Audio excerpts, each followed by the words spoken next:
Hello and welcome to Stretford Paddock. This podcast is sponsored by Surfshark VPN. Now more than ever, our online reliance has been rapidly increasing. We stream our favourite shows, we keep in touch with our loved ones, we even watch podcasts like The Brew. And we like to think our information is safe, but as our online footprint increases, so does our need for proper security. Yeah? Surfshark is a VPN service that protects your information by encrypting all the data that you send through the internet, keeping anyone unwanted from seeing it. Another great reason to use a VPN is because content from different streaming services don't want you to watch everything in every different country. It's a disgrace. There's certain shows for America, certain shows for Canada, certain shows for Mexico, Venezuela, UK, Netherlands. How about you have access to all of them and get access to everything, whether that's Netflix, Amazon Prime, or even football highlights on Twitter. And with Surfshark, you can solve that problem by simply changing your location. Also, if you do go on abroad on holiday and you're in Tenerife and you're in Faliraki, you still want to watch BBC iPlayer, don't you? You still want to watch Premier League football. Change your location back to the UK while you're gone to get access to all of your home comforts. And currently, Surfshark are bringing you genuinely one of the most ridiculously good deals I've ever heard. Use the link in the description and use code Paddock, as you can see on the screen there, code Paddock. You will get, wait for this, 85% off, which means for something like a couple of quid a month, you can be fully protected. Plus, you get 3 months for free, and Surfshark also offers a 30-day money-back guarantee. So use the link in the description, promo code Paddock, as you can see there, for, again, let me just listen to this, 85% off, 3 months for free, and a 30-day money-back guarantee.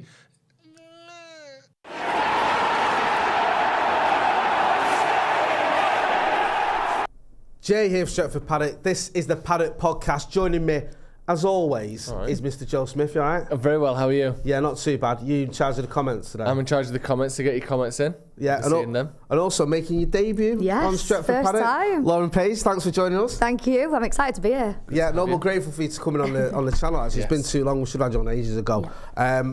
What we're going to be talking about today? We're going to be talking about loads of stuff, Jay. Wow, you wouldn't believe it. We're going to be talking about Marcus Rashford.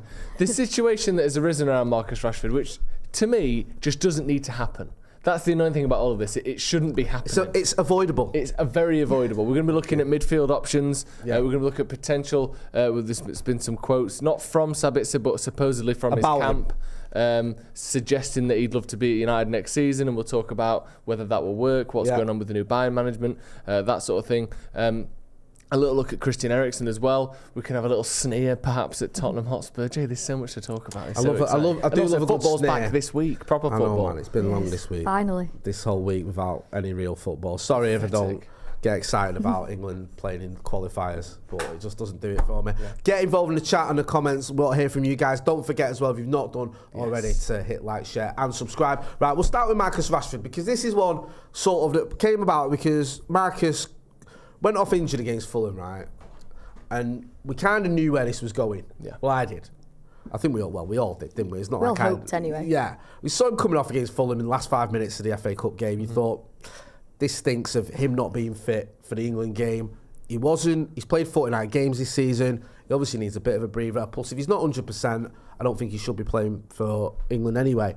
Now, Gareth Southgate sort of said, I'm paraphrasing here, but he said something along the lines of, well, we can't really miss him because we never really see him.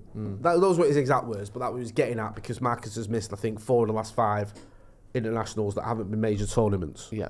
So there was a little bit of like passive aggressiveness with that comment. Marcus got a bit of a backlash on social media and in the right-wing media as well. And then Southgate has sort of come out again for the next press conference and said, you know, there's nothing wrong with Marcus being injured and going away on holiday because he went to New York, I think, with his missus. And sort of backed him a little bit. But by that time, he'd already had this sort of news cycle of damage was done. Yeah, damage was done. What did you make of it all, Lauren? All this sort of storm in a teacup? I think it was a bit of a joke, to be honest. And I think it was a bit cowardly from Southgate, because Rashford, he's done so much for England, and he was disrespected in the World Cup against France, bringing him on for 5 minutes after him, playing so well. I just don't understand it. He needs a break. You've got to be realistic and think that club football is more important at any point because you're playing it for longer periods of time. like you said, he's played 49 games. He needs a rest. So give him a rest when we've not got a major tournament to qualify. We've got enough players in the England squad to then rotate him anyway. So I just think it was... Also, he might be injured. Yeah. What are you on about? He's injured. Shut up. This thing is, it's all based on the assumption, or seemingly based on the assumption, that Rashford's faking it. Well, why would he be faking it? To me, he looked injured against Liverpool at Anfield and carried on playing. Yeah. And I thought he didn't look right there. And there was a game where he came off. Who was it, against Fulham maybe? Where That's the recent one against Fulham. He literally did the emoji of like, I'm hurt. This isn't good on his Instagram with this sort of bandaged head. What about the derby as well? Do you remember the derby? We was panicking. Yeah, he hobbled down as well. He hobbled down the tunnel because we stand near the tunnel. I was like, oh my God. Well, he was down on the floor in the other corner where I was sat. Marcus looks goosed, and I think it was Anthony or whoever it was warmed up at half time. I can't remember who it was. Oh yeah, and everyone was thinking it's going to be Marcus coming off, which is a disaster. And obviously he wasn't. He carried on playing. So he's always done this thing where he's had knocks, he's pushed through the pain barrier. And, invariably he's given a good account of himself as well. But there has to be limits to that. And there has to be times we go, actually, this is one game too far. Or this is a game that I can afford to sit out. Yeah. Because I'm not 100%. Yeah. And, my priority should be Manchester United. Because even though I do think Marcus wants to play for his country, and he does, we all know that. We saw it with, you mentioned it the other day, Joe, about his postponing this operation for the Euros and stuff like that. Oh, yeah.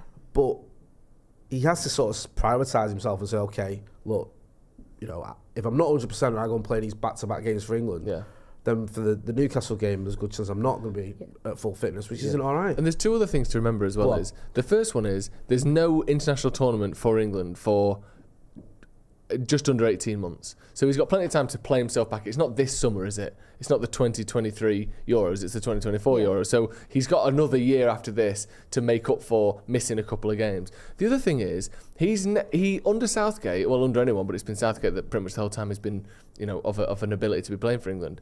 He's never been first choice for England at a tournament. Never. Nope. When he first came through, he wasn't. Then at the World Cup, he wasn't. Then at the Euros, when it looked like he would be, he wasn't. Then at the World Cup again, he wasn't. Like, he literally is always fighting against the tide with Southgate. So I bet there's part of him that thinks, if I miss these two games, I'm probably no less likely to start in the actual tournament than I am anyway, which is 50-50 at best. I mean, if he keeps playing like he is, I'm sure that he'll start him. But he's still not a certainty. And the other thing is, if he comes back injured, we've literally got semi-final, quarter-final, and the rest of the league to play. The immediacy of those games is far more important than a tournament that is 18 months away, which he might not even start in regardless of how well he's playing. To me, assuming he's not even injured, which he might well be, it makes complete sense to do it this way around. We've literally got big game after big game coming up. And like you said, he's played, 39 games this season? 49 games this season. Country. Which is astonishing. I think he's about, I might be wrong, but I think he's about 7th or 8th in the top 5 leagues for the most amount of minutes and games. This is a player the most amount of games. That over the 18 months before that was sort of almost constantly either injured or playing with injury. Yeah. So he's someone that we know, like, literally people I saw in the summer last season saying that Solskjaer had ruined Rashford's career, that this, that and the other, because of the amount of injuries he either chose to or was asked to play through. Now he's played 49 games, which is astonishing. That's enough for a full season. We've still got 2 trophies to play for. We need him fit and available for them. He's never played this many games before. It's not by this point. Also, as well, if England, England got knocked out in the quarters, I think if they'd have gone to the final, that's the only way Marcus Rashford could have played any more games, and that would have been the most amount of games humanly possible to play if you're Marcus Rashford, because we had the extra games in the Europa League against Barcelona. We've got all the way in the FA Cup so far. We've got all the way in the League Cup, and he's featured in all those games. So he's like 2 games away from, before the Ukraine and Italy games, from playing the most amount of games that it's possible for any player in English football to have played up to now, which is unreal. And I think the sort of issue I have with Gareth Southgate, and you mentioned it earlier, is this mixed messaging of like, well, I don't really rate you that much anyway, but I want you in this squad and I want you to always be available, which, all right, I get it, you want players available, there's nothing wrong with that, but then Gareth Southgate sort of created this situation with Marcus Rashford where it's twice as hard for him to get into England's squad, because what's Gareth Southgate's done, he said, I'm only playing Phil Foden on the left-hand side, he can only play there. I don't know why, because he's played in other positions for his club, but that's Gareth Southgate's decided that Phil Foden only plays on the left. Bukayo Saka is his guy on the right-hand side, which makes sense, and Harry Kane's his man down the middle. So Marcus is already looking at it going, well, that's me snooking, isn't it? So the only way he's going to get in is if he gets preferred to Phil Foden, who Or Grealish. Or Grealish, which I would prefer Marcus to either of those players anyway. I think he's far more productive. But it's making it life difficult for him. And it's also this whole sort of scenario where you had the World Cup, you know, he had a fault against Iran when he came on. He was flying. I thought he played better than Raheem Sterling had played in that first 60 minutes, whatever it was. We know what he did against Wales, was it, where he got his man of the match, or player of the match, sorry, and 2 goals. Dropped for the Senegal game, where I think he could have carried on scoring, and then give him 5 minutes against France. When Raheem Sterling, who'd been on a plane twice in the last few days and not trained as much, was preferred. It didn't make any sense. Now, I've got some quotes here. I think this is from Tony Cascarino. Producer Ethan asked, who is Tony Cascarino? Which, I'll be honest with you, for people under the age of 40 is probably a fair question. He used to play for Millwall and Chelsea, I think, and the Republic of Ireland. I think it might be an urban myth that he played for the Republic of Ireland despite not having any Irish heritage, and he got away with it. I don't know if that's true or not. He's got some quotes there, and he's basically said, Southgate's not pleased with what Marcus Rashford's done, hinted at his frustration over Rashford in England, where have a trip to New York, and Gareth wants ultimate loyalty, like he's Joseph Stalin. I hate that. Like, ultimate loyalty. Pledge allegiance to Gareth Southgate when you get up in the morning. What's that mean? He wants his firstborn son. And he wants him to never leave the country. Like this went away a trip to New York, like that. What does that matter? Went away a trip to Tesco Express. What are you doing there? He didn't go. It's like you're acting like he went on a jolly. He's not Pogba who goes skiing when he's very injured. You know what I mean? I'm pretty sure that you can be not fit enough to play football, but fit enough to sit in first class on a trip to New York and walk around a city with your girlfriend. Yeah, fit enough to sit in a chair. Yeah. If he's not even that fit, he must be bedbound, otherwise he's playing for England. I saw him there posing in front of the Statue of Liberty. Didn't look like he was injured to me. Yeah, all right then, let's get him to run round it with some football, shall we, and see how fit he is.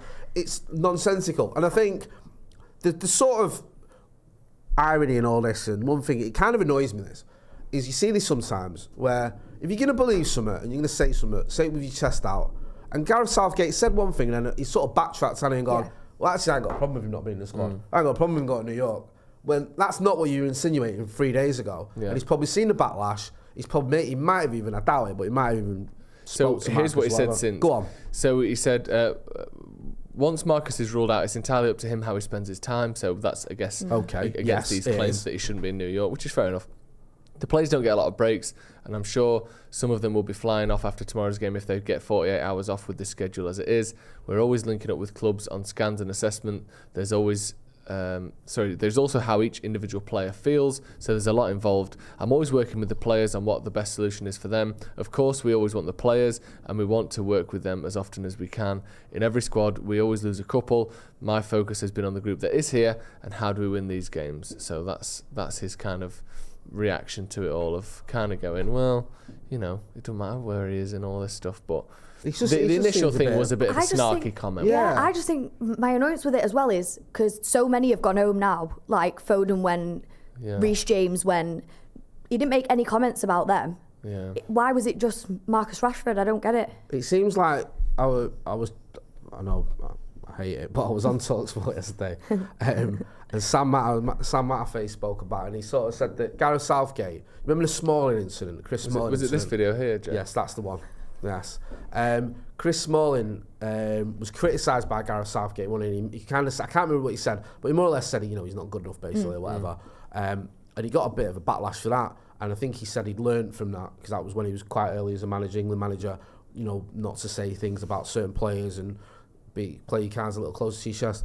And I do think Gareth Southgate is quite media savvy. I do think he's usually quite good at that. So I think he knew what he was doing when he sort of threw a bit of shade at Marcus. I don't think it was an accident. No. Like, I didn't mean to say that. No. Or I think he knew that it was going to get a reaction.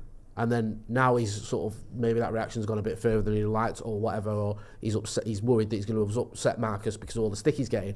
He's had to backtrack a bit. But I just think it's poor management. I do. And I think Southgate's got this weird relationship with Marcus Rashford where in some respects he has given him chances, he's played him in games, he's brought him off the bench quite a lot, but in other respects, like you were saying, in major tournaments, the fact that, after the Euros, when he missed that penalty, I think he went to see him and, put his arm around him and said, don't worry, kid, and then dropped him from the next 3 squads or whatever. There's so many players that Southgate clearly likes. Yeah. His stock has risen slightly, but Jordan Pickford is someone that for a long time people were very much on the fence about whether he was good enough to play there. Like Maguire's obviously constantly getting stick, and I think he's always good for England, so it makes sense. But being a player that plays for your club week in, week out isn't necessarily a criteria that Southgate goes by. So you almost think, well, yeah, Rashford's doing all this, but it doesn't mean he'll play for England. It genuinely doesn't. No. Yeah, Calvin Phillips, 52 minutes this season. Yeah, and somehow he's been picked. Yeah, that's what I mean. So it's I can't. Well, the thing is, right? I understand it. Yeah.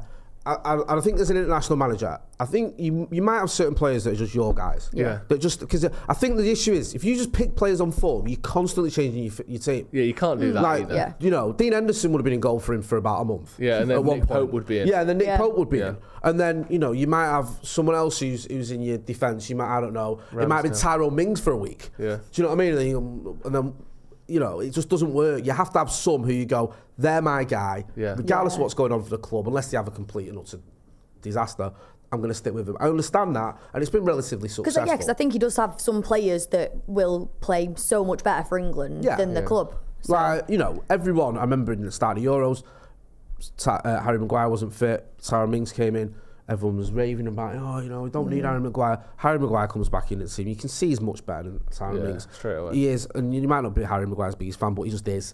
And then, I think it was a game after that, he had player of the match against Germany, finishes up, I think, in the team in the tournament. Yeah. Like, he does a job for Gareth Southgate, so I get that. But I think, especially when you've got in-form attackers who are just playing well, and they're playing well at a tournament for England, stick with him, man. Yeah. And he didn't do that. Go on, I'll let you get into some we've got comments. a few comments. Sam Z says, Rashi should retire from England. Playing for them is lose-lose. England will never win anything, and they will always give him crap no matter what. I think that might be a bit far. I think the thing is, I do believe that Marcus Rashford wants to play for his country. He's 25. Yeah. And I think, he probably wants a crack at winning the Euros and winning a World Cup. He's been to a final, obviously the Euros. He was part of the squad, I think, that got to the semi-finals of the World Cup in 2018. So he's been close. And I think he might look at it and go, you know what, I'll be 26, I think, the next Euros. I'll be 28 or whatever it is, 29 when it's the next World Cup. I could be in my prime and I could help this, my country win something. So I don't think he should retire from international football, although part of me, I'm glad he did. But I just feel that, it's not the end of the world if he's not fit for every squad, especially squads for friendlies. Or, I know it's not technically a friendly, but even the Nations League, I mean, who gives a toss? Yeah. But how much can someone deal with constant backlash and judgment from the media? Because that's what all he ever gets. Well, this is the thing, though, and I guarantee, Lauren, if he retired now, if he's come out and said, I'm not playing for England anymore. Well, he'd get stick he'd get death threats. Yeah. He would. And everyone, you saw it at football grounds, and you let your country down and all that. Get a grip. Yeah. People damaging his mural, the press coming for him, just for missing a penalty. Then he gets himself back into form, gets himself back into the England fold. Then he's not fit. The press come for him again. He's damned if he does, he damned if he doesn't. Yeah, man, it's just proper stupid and boring. AC says, the reason why Rashford can't hold down a spot is because he comes in and out of form. Comes into form out of nowhere and then dips out. There's a lot of competition in the left wing position. Grealish is a better footballer. Right, you can't make the argument about dips in and out of form and then end it with Jack Grealish is a better footballer. Yeah. Jack Grealish's entire career has been dipping in and out of form. Yeah. Do you know what I mean? Phil Foden after the World Cup, I know he had injuries, was barely playing for City. Yeah. Also the nature of the beast, if you're a winger, you tend to be a little bit inconsistent anyway. Yeah. But those players, unless you're Ronaldo, you're probably dipping in and out of form, or like Salah. Who's pretty much, Jack Grealish got a £100 million move to Manchester City. I know he won a title with him, but I don't think he was one of the main reasons they won it. He's only just improved now this season, the past few weeks. Well, I think Marcus Rashford scored almost as many Premier League goals this season as Grealish has got in his career. Yeah. Do you know what I mean? It's come on. I think that's a bit harsh. No, I think that's harsh. And I mean, the Foden argument I can see a bit more because he does get goals, he does get assists, and he's a different type of player to Rashford. If you want that slightly more silky, slightly more looking up, trying to find that killer ball player, I can see why you might go with Foden. But Grealish is sort of almost neither of them. Do you know what I mean? He's like you said, what's he got in his career? You're looking at, what, in the Premier League, 10, 15, 20 goals? 25 goals? 25 goals in the Premier League in his entire... Oh, is he 29 now? Yeah. No, he's...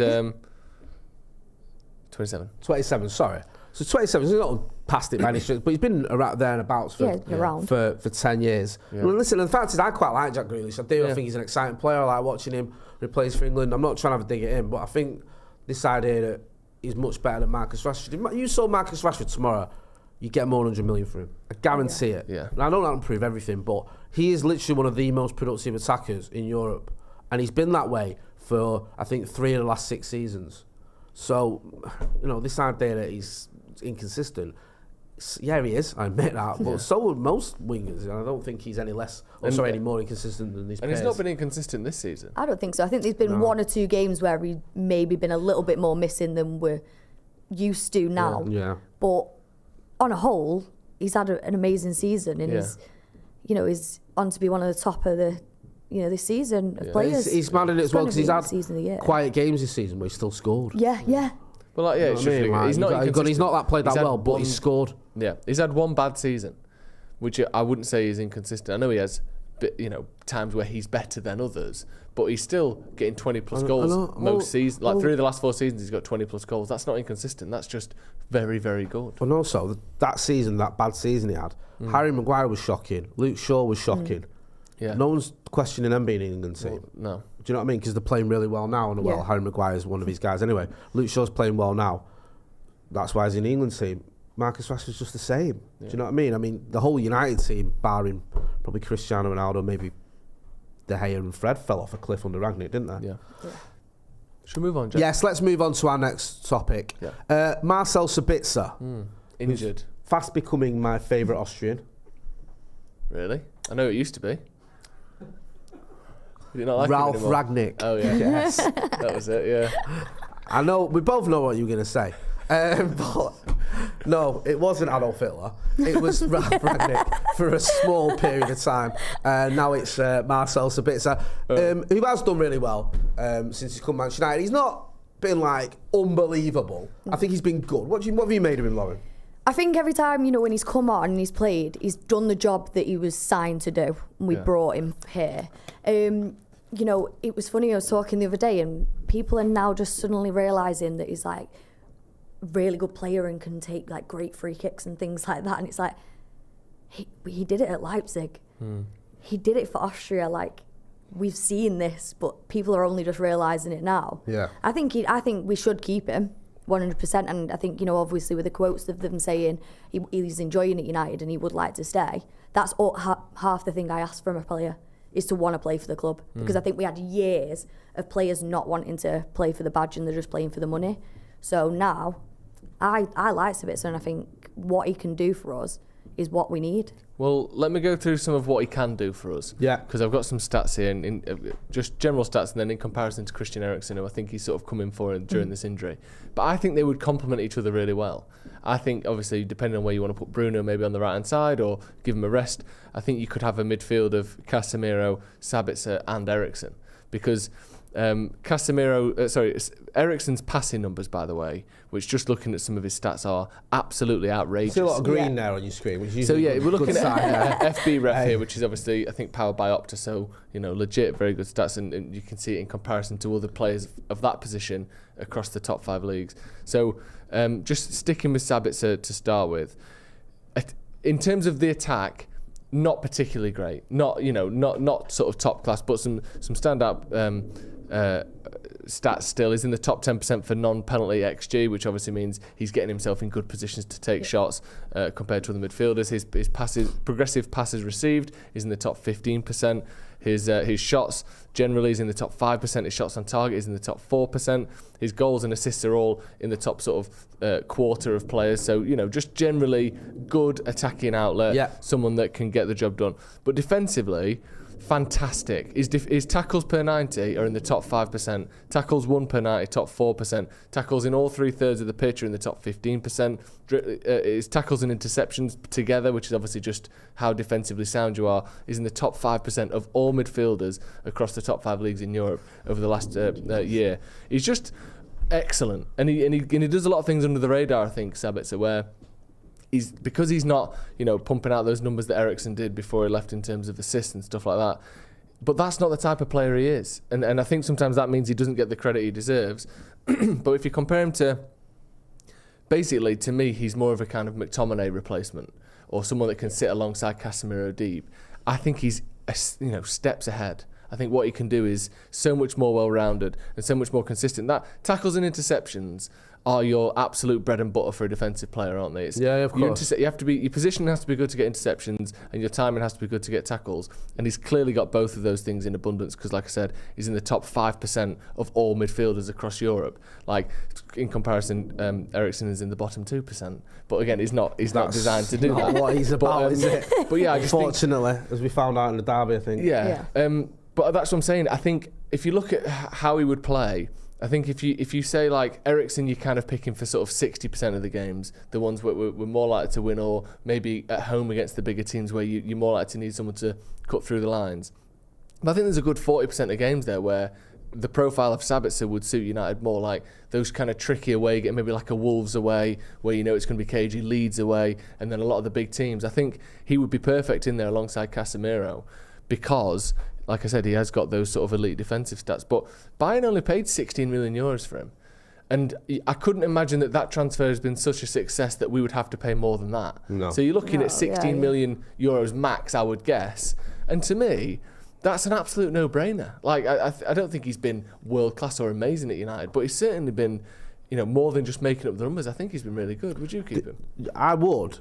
Are you concerned at all that Tuchel may have a different approach to That's Nagelsmann? my only worry, yeah. Because obviously Nagelsmann didn't fancy him. We had Florian Plettenberg on the channel, and he said it was a little bit of politics almost when it came to Sabitzer at Bayern Munich under Nagelsmann. It's like he had to play, is it Goretzka and Kimmich, and he couldn't, there wasn't just... It's the German players. Yeah, he just like, he said it's a headache, and he wouldn't want to get involved in that, especially if there's a little bit of pressure on you, which is always pressure on a Bayern Munich manager.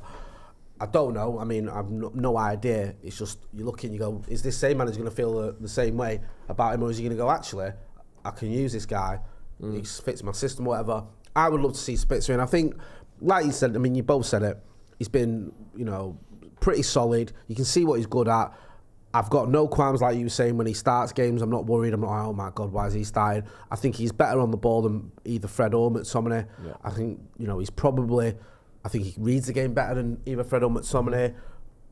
Fred's in a bit of a purple patch this season in terms of goals and probably has a little bit more energy.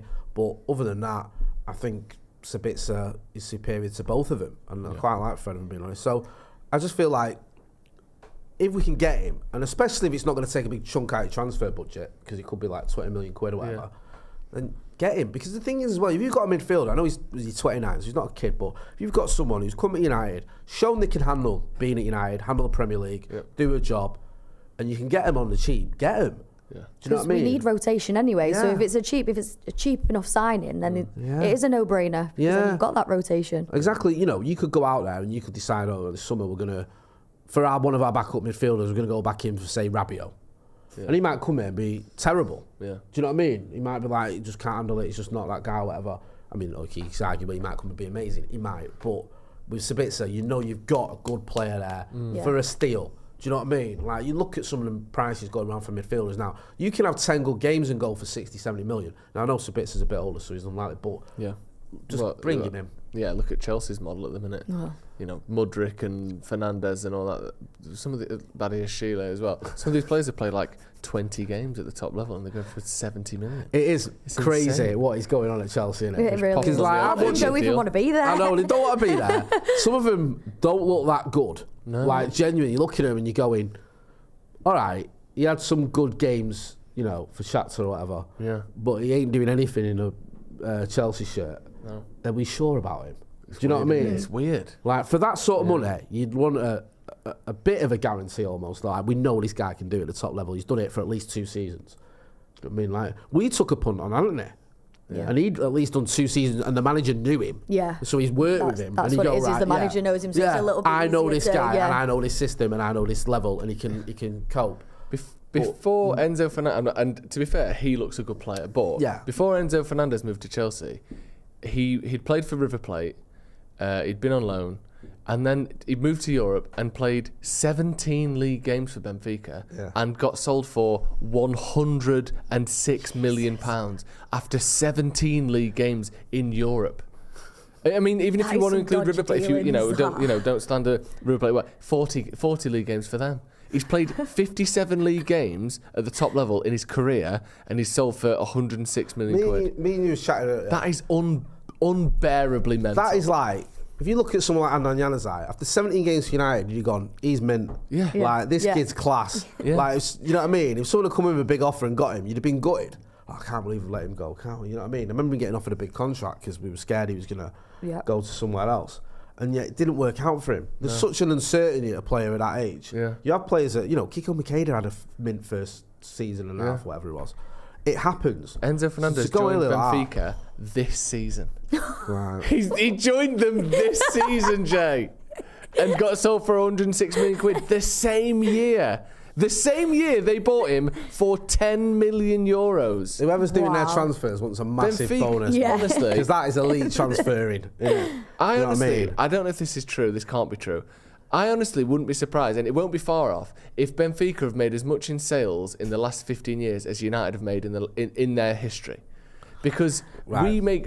I'm going to find this. I don't know how Producer Ethan, you can get on that. There's a task for you. Because United are awful at selling players. Yeah. Obviously, in our history, must have someone. But if you go back pre sort of Premier League, they all add up to about 30 million. Yeah. Do you know what I mean? From 1904 or whatever, when we changed from Newton Heath, to 1993, we've sold about 30 million quid worth of players. I don't even think that much. Do you know what I mean? Like, I think Ray Wilkins to AC Milan in like 1984 or whatever for about 1.5 million would have been like our top sale for about 4 decades. I'm going to make a guess that Benfica have made as much in sales in the last decade or the last sort of 15 years as United have in their history. It's mad because like Dan James is like one of our best ever. He's 5th. 24 million. He's our 5th highest ever sale. It goes Lukaku, Di Maria, Ronaldo, Lukaku, Di Maria, David Beckham, Dan James. That is genuinely our top 5. Oh. That's sad. Benfica have got, I think, 4 over 100 million. Because they've certainly got him. They've got João Felix as well. Who else have they got that they sold for mega money? Darwin Núñez was 100 million euros, 100 million quid. It's unbelievable. You know what's changed at United though, to be fair, right? United have always usually, even under Fergie, we wouldn't get big money for a lot of players. What you would have players like Danny Higginbottom, who barely kicks a ball for you, and you can get 5 million for him because he's come for United. He's played 12 games or whatever, and people go, actually, he's been at United, he's come through, and Fergie would have got on the phone to his mate and go, this kid's all right, and someone's taking, Sunderland or wherever it was, would take a 5 million or 4 million punt on him. You'd have a lot of players like that who would be sort of class good enough for the Premier League. Because remember, the Premier League used to be smarter with ex-United players. Do you know what I mean? Like who, Drinkwater and Shawcross and players like that, and you go, I remember Dennis Simpson. Do you know what I mean? And they'd be okay and decent players, but they wouldn't be like 20 million, 15 million pound players. You're Tom Cleverleys of the world. 3 or 4 or 5 million. No, but you're right. It's like that's that kind of thing. You'd always get a little bit of money. But then as United started getting worse post Fergie, we ain't getting rid of players like that because if they're not good enough for United, then they're probably barely not good enough for the Premier League. So the only sales we're getting are usually from players we've overspent on initially and then tried to get rid of, like Angel Di Maria or Romelu Lukaku. Yeah, I mean, you look at Benfica. Sanchez. So Dan James is our 4th highest ever sale, or 5th highest ever sale with 24 million. They've had 19 players sell for more than that, and they've had 3 players higher than our highest ever sale. Like. It's unbelievable. Didn't we pay more for Victor Lindelof than probably we've made off in transfers? Like, to be fair, I'm not having a dig at Lindelof. Is he up there in one of their sales? Victor Lindelof was, according to this, 35 million euros. So we bought him off. It was Benfica, wasn't it? Yeah. 35 million euros. So, like, I get it. Benfica are a club that, if you do well there, other clubs around Europe will look at you. They're like a feeder club, aren't they? Yeah, do you know what I mean? There's nothing wrong with that. But no, we are shocking. And especially when you see, like, City will get rid, like, was it 40 million for Ferran Torres or whatever, or... they'll get a chunk of change for Sane or whoever players some players they don't even want. Just on a point here, David Harrington, and to a large degree, it's kind of what you said, and it's also true. Joe, we don't normally sell players in their prime. It's not unbelievable that they're a selling club. I get that. You can't tell me a 22-year-old who's played 17 league games in Europe is a player in his prime. There is just something else going on at Benfica. João Felix wasn't in his prime.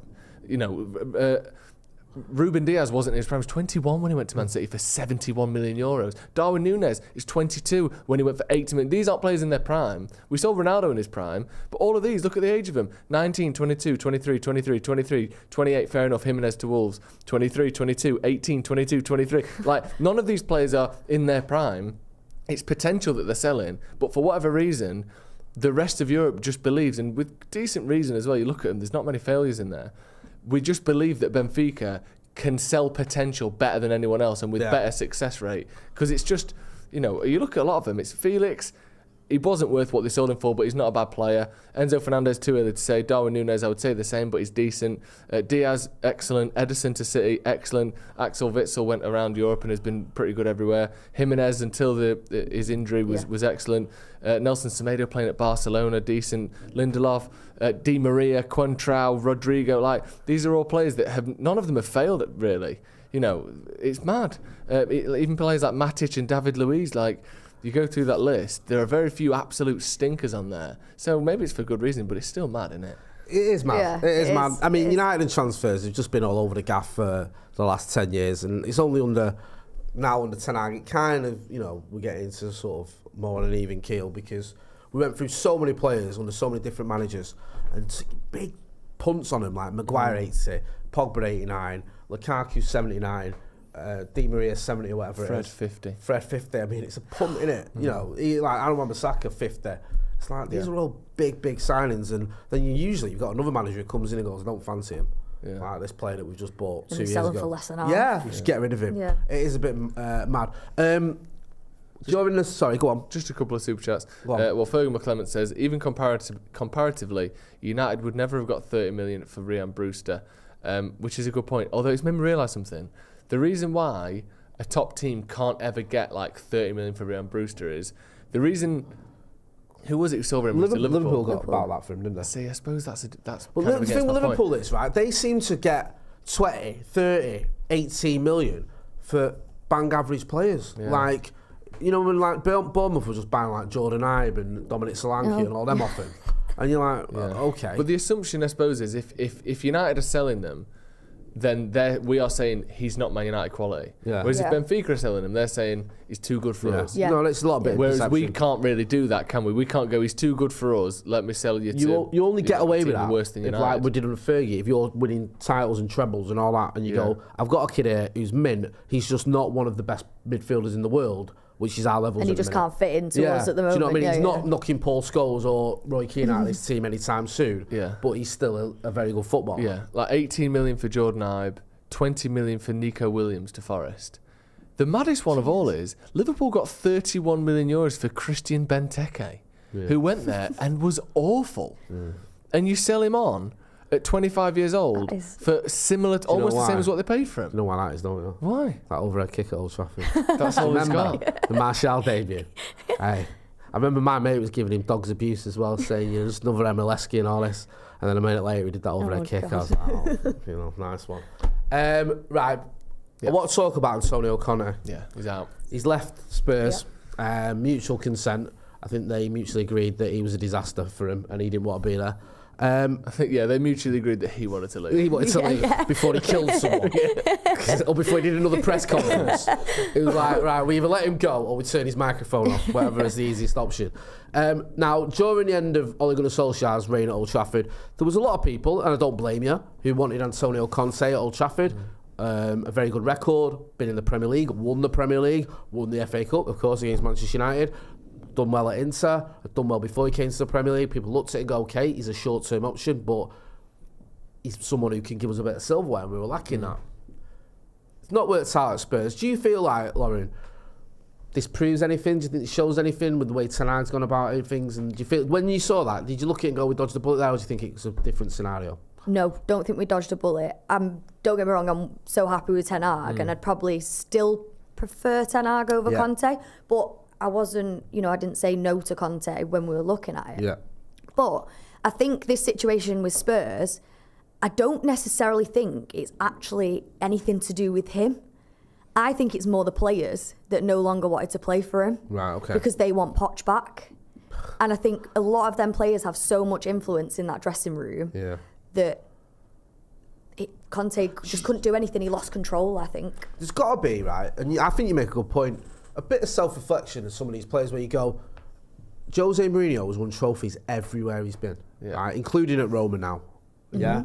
Even at United. Every single club. People look at him and go, Jose at United was a dastard. He won 2 trophies in his first season. Yep. He went to Roma, he's won them a European trophy. All right, it's the Conference League, still a trophy. Still won it. Roma fans love him for it, or they loved him for it. Look at what he did at Real Madrid. Look at what he did at Chelsea twice. Look at what he did at Porto when he was Inter Milan, which is Milan. You know, no one saw them winning the Champions League. I've ever seen. 100%. You look at that squad. How's that winning a treble? But he did. Yeah. Now he goes to Spurs, and he wins nothing. Now, okay, they sacked him a week before the League Cup final, which he would have won, by the way. Stupid. I think he would. I think you made. I know it was a tough game, but he just wins finals, doesn't he? Yeah. It was bizarre. He had a better chance than Ryan Mason, anyway. You know what I mean? Like no one on earth could possibly disagree. I'm amazed that happened. Can you believe it? No. I know everything was falling apart, but looking back, that's like us sacking Ten Hag the week of the League Cup final. Yeah. Just going, you know what, not for us. But also, it's not even like that because, it is like that, but it's worse because Tottenham haven't won a trophy since 2019. So it was, 13 years? 2019? Seriously, 2009. Oh, right, sorry, I was going to say. No, I wish. That was it. I was about to say, I need to delete some tweets. Tottenham haven't won a trophy since 2009. Yeah. At that point, been like 11 or 12 years since they'd won a trophy. Jose Mourinho has won, let me have a look, I think it's something like 12 of the 15 finals he's been in, or 12 of the 14 finals he's been in. Something ridiculous. Yeah. He's lost 2 or 3 finals basically in his career. Yeah. And at one of them at United. But you know what? Either way, he's also beat United in a final in 2007. Unfortunately, his final record is astonishing. And you can't just wait one more week to let him, with one of the best managers ever in finals, have a go at this. You give it instead to a 28-year-old who has never managed a game in his life. You are now entrusting him with the biggest game in Tottenham's history, or in Tottenham's thing, for 10 years. Yeah. Or I know they got to the Champions League final, but they lost it. So now this is the next chance to win a trophy in a decade, and you're giving it to a child who's never managed it before. Spurs, though, doesn't it? Bottle jobs like every time. Do you think, like what Lauren was saying, the players do have some influence? Because if I'm a player like I'm Harry Kane, for example, and I've not won anything, and you've got a final, and you've got a manager who knows how to win finals, and then he's been sacked, would you not be knocking on Chairman's door going, what are you doing? Yeah. Like, why have you done that? Yeah. We need to win a trophy. He's our manager who's got us to this final, and you're sacking him a week before. Like, do you know what I mean? It seems odd, and I think you might have a point there. I mean, I do think it's become untenable for a multitude of reasons with Conte and Spurs, but if I'm a player, I'm looking at going, Jose won things everywhere except here. Conte's won things everywhere except here. Yeah. You know, what we do. 13 wins in 15 finals, sorry. That's the current record for Jose. You'd fancy him. I know City were favourites. Of course. But if anyone's going to beat him, it's going to out be of Jose Mourinho or Ryan Mason. Yeah. Come on. Not even Ryan Mason probably thought I've got a better chance of Jose Mourinho winning this game. Even, do you remember that graphic where they put him up against Pep and it was like Pep has won, 600 games as manager. Ryan Mason's won 1. Or whatever it was. And you're like, what? Yeah. Do you know what I mean? Now, this is ridiculous.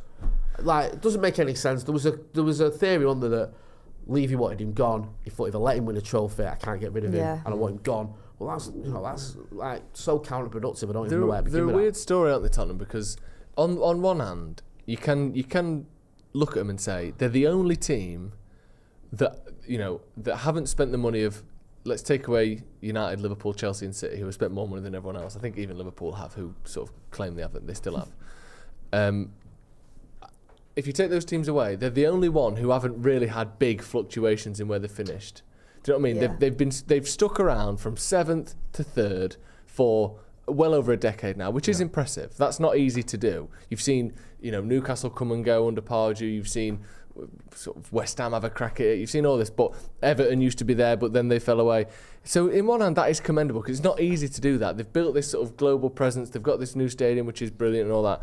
But on the other hand, you think, you've been that good for that long and won fuck all. Yeah. What is the point? I think it's just like mediocrity consistency, though, isn't it? You never really see them have that push to really win anything. I think that they are just happy being in that realm of 5th, 4th. I always feel like as well that season where they came 3rd in the 2 horse race. That's got to have like stayed in your minds. Yeah. Because that was there for the taking when Leicester won it. Spurs were favourites going into April. Everyone's looking at it going, Spurs are going to win the league. Yeah. Because, you know, they're out of 2 teams. And then they still managed to finish below Arsenal. Like, how's that happened? It is insane. And, you know, I do like Conte. I think he's a good manager. I feel a bit for him as well. We forget the human aspects of all this. I think he lost one of his coaching staff, passed away. He lost Gianluca Vialli, who was a friend of his. He's been ill. He's been in hospital. Like, we just think sometimes as these managers and players are just robots. If you lose someone who you care about, it's going to affect you. If you lose 2 people that you care about, it's going to affect you. So I do feel a little bit sorry for him because, you know, you're dealing with that grief on the public stage, in front of the cameras and in front of the fans and everything. So he's had a lot going on. And I hope the Spurs fans sort of give him a bit of respect and he doesn't get too much grief if he goes back there with another team or whatever, because it's not a great situation for him, and I think as a Spurs fan I'd just be fuming because it's just like, come on, man, what's it got to take for us to get a manager in and win a trophy? Another 18 months wasted if you're a Spurs fan. And now it's like there's talk maybe him getting Nagelsmann. You're running out of Kane time. Whether it stays or goes, you're now seeing Harry Kane touching 30. Heung-min Son doesn't look the player he was. You look at their midfield and again they're sort of bouncing around between identities of real hard tackling hard men, and then they're trying to get sort of, you know, they'll have a flair player that has a few games and then comes and goes, and it's just like they just look a bit lost all the time. I felt sorry for. Sorry, I didn't mean to insult you. No, it's all right. I felt sorry for Conte as well because when he was ill, he came back and was it Benson Kerr was out for the season. Yeah, it was easily their best midfield for me. Just one other point though, it must. He plays the worst football I've ever seen. Conte. I have to say that, and I do have sympathy for him, and I know he's won trophies everywhere, so obviously he has got more cred and kudos than Spurs have. It is awful to watch. I watched them against Crystal Palace away, a game they won, and if I was a Tottenham fan, I would have rather not watch us win than watch us win like that. It was awful, and they do it every single week. They go away from home, and for the first 45 minutes they go, sit back then, against everyone. It's not like they do it against City and United. They're doing it against Palace. They go to like Millwall in the FA Cup and go, you have the first half, good luck scoring against us. What? It is awful to watch. And when you're not winning, if someone says Van Gaal says hi, that's what I was going to say. At least he did it to the FA Cup. Would you take, like, with Van Gaal, like, I'm glad we won the FA Cup, but I could not sit. It's like that level of stuff, though. Steve says, if you give me another season, you would have seen something. I'm like, I couldn't have sat for another season. It's the opposite. It's the opposite. So Van Gaal is, you have all the ball in the opposition half, but lose. And Conte is, you have none of the ball in your own half, but win. Yeah. But it's just like, it's ridiculous. It is unbearable football to watch. And it is only, and I think this is why Jose is the same, why these sorts of managers leave after 3 years, no matter what, is because human beings are incapable of watching and playing like that. That's why Simeone at Atletico is a miracle. The way that they've managed to be for over a decade now, and somehow no one has died of boredom or just killing each other. But like that's why Simeone does his dramas off the pitch. That's why he's always getting himself sent off, and there's all the kicking off for the other manager. There's something going on to keep the crowd entertained. It's not going, 22 players playing football. It's the manager in the dugout screaming at the referee who's getting him red carded. The mental fortitude and concentration you have to play like that year on year on year. It just can't. It cannot work. And I do think that's why he has to go. I think I heard rumours that there was a bit of a backlash with some United players over that style with Jose. And certain games they were, and I heard it from a good source, that they were frustrated with his approach of, you know, if we're going away to a big game, we just want to get a 0-0 or we just want to get a draw. When they were like, we're better than these, we can get at him. And I think it was a bit of a sticking point. Before we wrap up, should we have Wallies of the Week? Lauren, have you got a Wally of the Week? This is, I know it's your first time here, but it's self-explanatory. Let Joe go first while you have a think. Let me have a think. Joseph. Can Lauren go first? Because I ain't got one, No, you go first, Jay. I don't know, man. I mean, it would be obvious to say someone like Gareth Southgate, because we've spoken about him, and, you know, I mean, there's always a Tory I can start digging out in. I don't want to get all political, but there's usually one or two that can get dug out. I'm actually struggling myself for this one. Go on. Bayern Munich.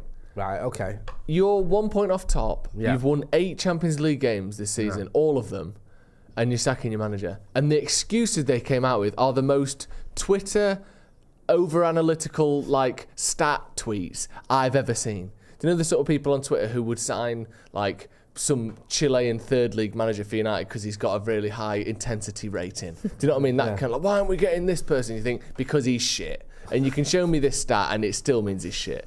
Like, they said, like, the players haven't really developed the way we'd like. And why else have you sacked him? Oh, because just thinking about it, there's also the youth.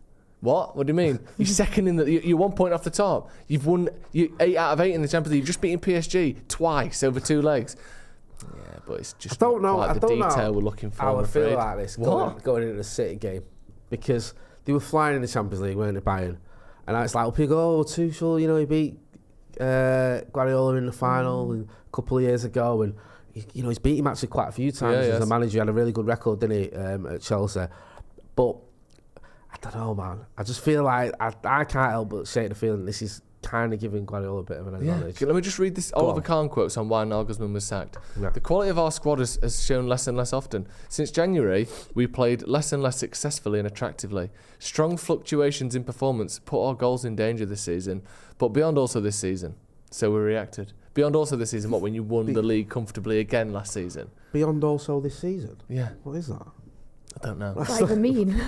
Strong fluctuations in performance put our goals in danger. It's proper David Brennan, that. Yeah. Well, you know, you're not looking at the pie. Yeah. You're looking at a prism through, and I have to look at the whole pie, and the Bayern Munich, no pies. Strong fluctuations in performance. You're not thinking about the fluctuations in performances of not this season, but also others. Yeah, others. So it's just mad. And I get it. They're not cruising at the top of the league, so fair enough, maybe a cause for concern. But they've just beaten PSG over 2 legs comfortably in the Champions League, and they were probably one of the favourites to win that. I know they're in the harder side of the group, but of the draw. But come on, you don't sack the manager for that. I mean, that is just insane. Yeah. I mean, I don't even know what that is. Do you know what I mean? It's like, well, you know, we're not happy. What? Okay. Really? Well, just say we thought Tuchel was better and we didn't want him to go anywhere else. Yes. Give it the old win an opportunity like, or win a player or a manager like X. Make it a chance to compliment your new manager rather than coming up with this like strong fluctuations in our performance put our goals in danger this season, but also others.